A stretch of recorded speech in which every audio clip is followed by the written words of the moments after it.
Ever get that that nagging feeling there's maybe more to life than meets the eye? Hmm. But the really, deep stuff often seems locked away in complicated books. Yeah, very dense sometimes. Exactly. So today we're taking a bit of a different approach. We're diving into how everyday readers experienced Hindu philosophy for an inquisitive mind. Ah, yes. And we're trying to figure out what really made it click for them. Right. Forget the dry academic analysis for a moment. Yeah. We're looking at real reactions, from people who actually picked up this book. What resonated, what maybe surprised them, and why it might just be the kind of guide you've been looking for if you're curious about Hindu philosophy. So where are we getting this feedback from? Good question. Our sources today are Goodreads reviews and also some really thoughtful feedback from onlinebookclub.org readers. Okay, great. And this book, its aim is basically to explain some pretty profound concepts from Hindu philosophy, That's right. Particularly through the lens of Advaita Vedanta. which is essentially about the non-duality.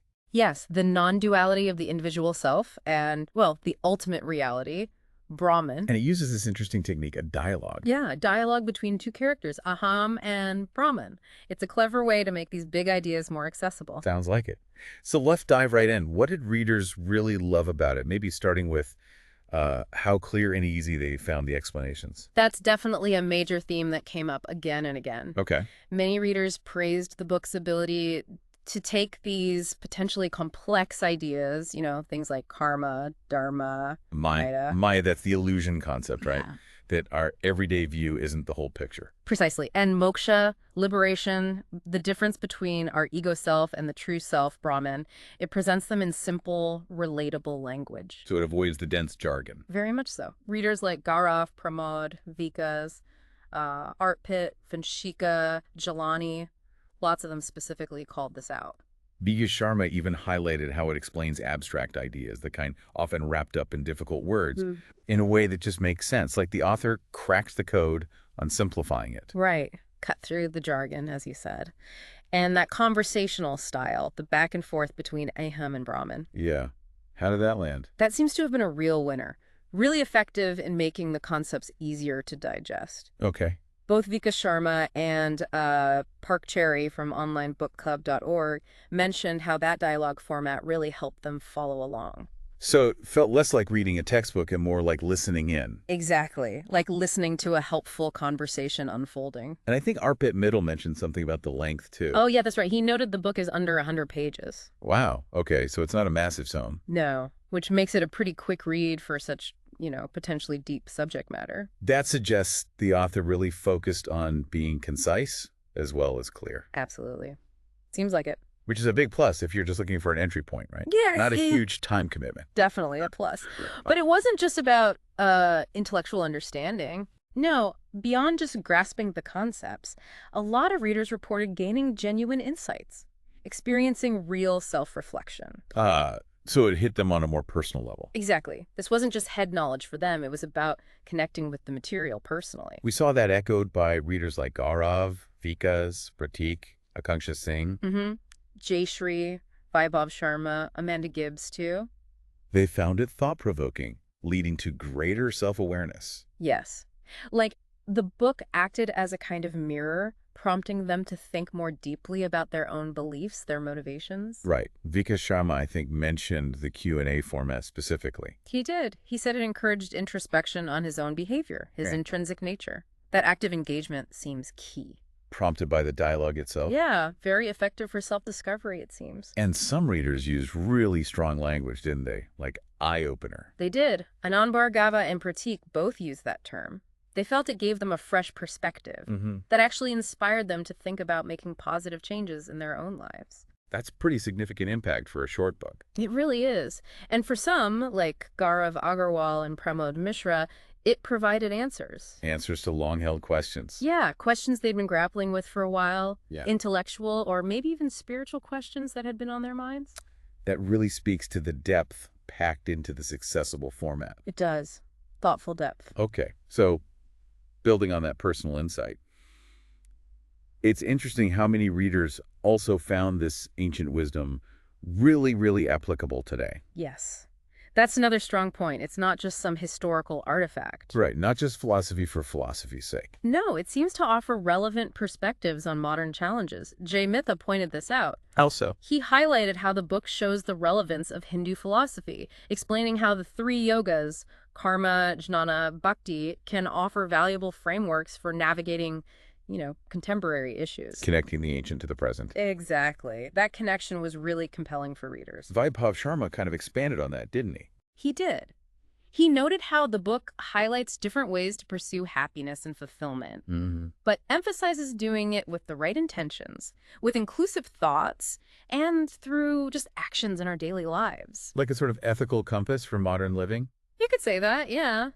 And yours bibliophilic on Goodreads loved the examples. The everyday examples. Yeah, like thinking about the motivations of a doctor or a nurse or even a pickpocket. Ah, okay. Those kinds of relatable illustrations really helped ground these seemingly abstract philosophical ideas in the real world. Made them easier to grasp and see how they apply practically. Definitely. Easier to see the practical application in modern life. So it sounds like the book didn't just, inform people. It actually had a pretty meaningful impact on how some readers see the world. I think that's fair to say. Yes. Akanksha Singh and Neha both described how it shifted their conviction. Really? Shifted conviction. Yeah, leading to a deeper awareness, a deeper appreciation for life itself. That kind of transformative experience, well, it speaks volumes. It certainly does. And what about critical thinking? Did it encourage that? Apparently so. And Chadha appreciated how the book pushed readers to think critically, to really comprehend rather than just blindly believe. That's valuable in exploring any philosophy, isn't Yeah. it? The focus on understanding, not just accepting. Absolutely. And interestingly, Arpit Mittal noted something about its wider appeal. Oh. He mentioned that even people who don't identify as Hindu or who follow other religions found the book interesting and informative. So its appeal extends beyond a specific religious group. It suggests that, yes, offering broader philosophical insights that seem to resonate more universally. Okay, diving a bit deeper then, were there any specific concepts or examples from the book that readers really latched onto? There were a few call-outs, yes. Namata Bose mentioned being particularly intrigued by the discussion around Maya and avidya. Illusion and ignorance. Right. Delving into how those shape our perception of reality was a highlight for her. Interesting.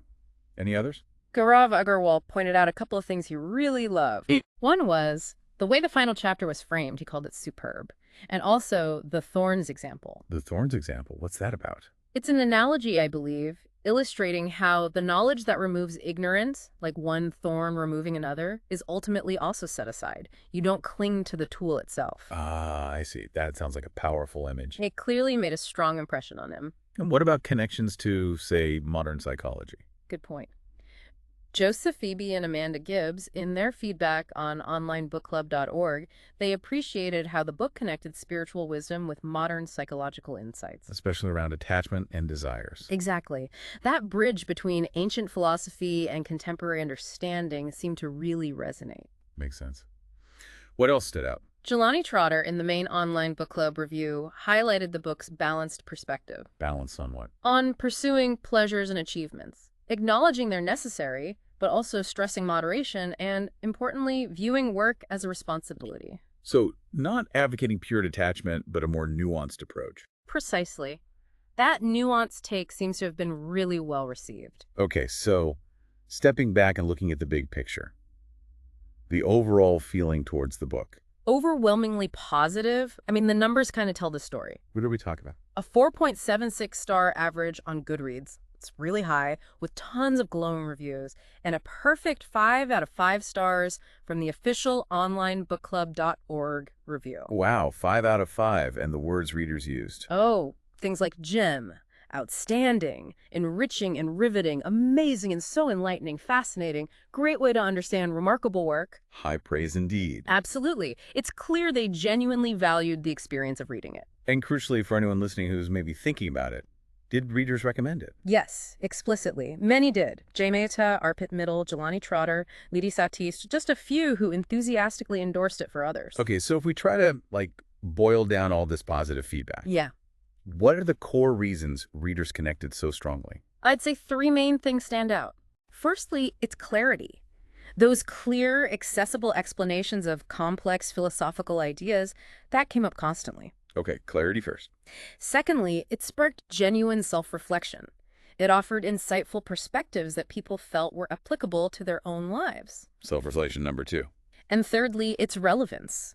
It resonated as surprisingly relevant to modern challenges, even for readers who weren't coming from a Hindu background. Clarity, self-reflection, Yeah. relevance. Got it. Yeah. It really sounds like that description from Vika Sharma was, well, spot on. Which one was that? Calling the book like first swimming lessons before you enter the deep ocean. Ah, yes. That's a great analogy. It paints a picture of a gentle, encouraging way to start exploring these big ideas without feeling totally overwhelmed. Exactly. It provides a solid starting point, Yeah. and it hopefully sparks a curiosity for maybe exploring further later on. Right. So thinking about how these readers found clarity, found new perspectives on some of life's really big questions through this particular book, maybe a final thought for you listening right now. What fundamental question are you most curious about exploring through a philosophical lens?